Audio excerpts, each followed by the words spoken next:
right, let's talk que. So, in this video, we're going to talk about un pronombre relativo known as que, so a relative pronoun. It translates as 4 different things in English: who, whom, that, or which. Notice it doesn't have an accent, so the meaning changes. It always comes after a noun, and we must remember to use it in Spanish, because in English we tend not to, but in Spanish we must.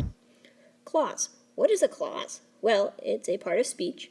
Specifically, it's a group of words that contains or has a subject and a verb. It must have those two things in order to be considered a clause. If it doesn't and has one or the other, it's technically a phrase. In this case, we're talking about relative clauses. Remember that que is technically called a relative pronoun. So here we are using a relative clause. So, from here, I need the pen that you have. Where's the que? Let's break this down. We have one clause here, I need the pen. You have, second clause. That separates the two clauses, forming our relative clause, that you have. It allows us now to be able to do more things with the sentence. So it becomes yo necesito el bolígrafo que tú tienes. Notice that the que allows me to now change my conjugations. So I have 2 conjugated verbs in the same sentence, but because they're separated by necesito, tienes, they're separated by the que, it's perfectly acceptable to conjugate this way. So let's look at some examples. What is the name of the boy who is dancing with Maria? So let's decide first where our clauses get broken up. There's that who, so we know it should be right there. So we'll start our sentence with some punctuation.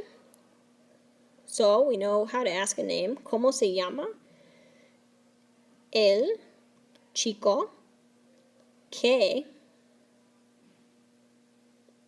baila con Maria? Remember that baila can translate to is dancing. Good. Punctuation. Who is the girl whom you're looking at? In English, we tend to drop it. We'd say, who is the girl you're looking at? But in Spanish, we must use that whom. So, ¿quién, con acento, es la muchacha que miras?